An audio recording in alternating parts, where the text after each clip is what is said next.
Online taxi തൊഴിലാളികൾ നേരിടുന്ന പ്രശ്നങ്ങൾക്ക് നിയമപരമായിട്ടുള്ള പരിഹാരം വേണം എന്നുള്ള ആവശ്യവുമായി തൊഴിലാളി സംഘടനകൾ. തൊഴിലാളികൾ നടത്തുന്ന അനിശ്ചിതകാല സമരത്തോട് കമ്പനികൾ മുഖം തിരിച്ചിരിക്കുകയാണ്. അതിനാൽ ഈ വിഷയത്തിൽ മുഖ്യമന്ത്രി തന്നെ ഇടപെടണമെന്ന് തൊഴിലാളികൾ ആവശ്യപ്പെടുന്നുണ്ട്. സമരം ചെയ്യുന്ന തൊഴിലാളികൾ ഇന്ന് കൊച്ചിയിലെ ഊബർ ഓഫീസിലേക്ക് മാർച്ച് നടത്തും. ഇന്ധന വർധനവിന് ആനുപാതികമായിട്ട് നിരക്ക് വർദ്ധിപ്പിക്കുക, കമ്പനി പിടിക്കുന്ന കമ്മീഷനിൽ കുറവ് വരുത്തുക, അതോടൊപ്പം തന്നെ തൊഴിൽ സുരക്ഷ ഉറപ്പാക്കുക തുടങ്ങി 11 ആവശ്യങ്ങൾ ഉന്നയിച്ചാണ് സംസ്ഥാനത്തെ ഓൺലൈൻ തൊഴിലാളികൾ അനിശ്ചിതകാല സമരത്തിലേക്ക് നീങ്ങിയിരിക്കുന്നത്. ഇന്ന് സമരത്തിൻ്റെ 4ാം ദിവസമാണ്. ഇപ്പോഴും കമ്പനി പ്രതിനിധികൾ ചർച്ചയ്ക്ക് തയ്യാറായിട്ടില്ല. തൊഴിലാളി സംഘടനകൾ ശക്തമായ സമരമായി മുന്നോട്ട് പോകാൻ തന്നെയാണ് തീരുമാനിച്ചിരിക്കുന്നത്. ജനാധിപത്യപരമായി നടക്കുന്ന ഒരു സമരത്തോട് മാനേജ്മെൻറ്റുകൾ സ്വീകരിക്കേണ്ടുന്ന ജനാധിപത്യപരമായ രീതികൾ യൂബർ ഉൾപ്പെടെയുള്ള ഈ മൾട്ടിനാഷണൽ സംവിധാനങ്ങൾ പുലർത്തുന്നില്ല.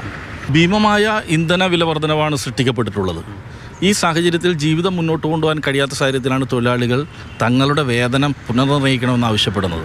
അത് ഉപഭോക്താവിൽ നിന്നാവരുത്, പകരം വലിയ ഭീമമായ കമ്മീഷനാണ് ഈ കമ്പനികൾ ഈടാക്കുന്നത്. ആ കമ്മീഷനുകൾ കുറച്ചാൽ തൊഴിലാളികൾക്ക് ഇത് നൽകാൻ കഴിയും. കഴിഞ്ഞ ഇടതുപക്ഷ ജനാധിപത്യ മുന്നണിയുടെ ഗവൺമെൻറ് അധികാരത്തിലിരിക്കുമ്പോൾ നടന്ന സമരത്തിനൊടുവിൽ നടന്ന ചർച്ചയിൽ നാമമാത്രമായ വർധനവ് കൊടുക്കാൻ തയ്യാറായി. പക്ഷേ പിന്നീട് അത് ഏകപക്ഷീയമായി കമ്പനി പിൻവലിക്കുകയാണ് ഉണ്ടായിട്ടുള്ളത്. ഈ സാഹചര്യത്തെ സംബന്ധിച്ച് ഗവൺമെൻറ് പഠിക്കാനൊരു സമിതിയെ തീരുമാനിക്കണം.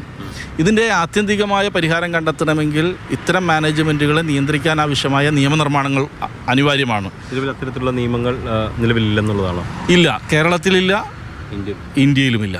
ഗതാഗത വകുപ്പിൻ്റെ കീഴിൽ തൊഴിൽ വകുപ്പിൻ്റെ കൂടി സംരക്ഷണയിൽ നിയമപരമായ പരിരക്ഷയുള്ള ഒരു മോണിറ്ററിംഗ് സംവിധാനം ഇക്കാര്യത്തിലുണ്ടാവണം. ഇപ്പോൾ ഈ 4 ദിവസമായിട്ട് സമരം തുടരുകയാണ്. പക്ഷേ കമ്പനിയുടെ ഭാഗത്തു നിന്ന് ഒരു ചർച്ചയ്ക്ക് പോലും തയ്യാറാകുന്നില്ല. അപ്പോൾ എങ്ങനെയാണ് ഈ മുന്നോട്ട് പോക്ക്? അല്ല, ഞങ്ങൾ ഗവൺമെൻറ്റിൽ പ്രതീക്ഷ അർപ്പിക്കുകയാണ്. ഗവൺമെൻറ്റിന് ഇതിൽ ഉത്തരവാദിത്വമുണ്ട്. 10,000-കണക്കിന് വരുന്ന തൊഴിലാളികളാണ് ഈ സർവീസ് മേഖലയിൽ, ഇതൊരു സേവന മേഖലയാണ്, ഈ സേവന മേഖലയിൽ പണിയെടുക്കുന്നത്.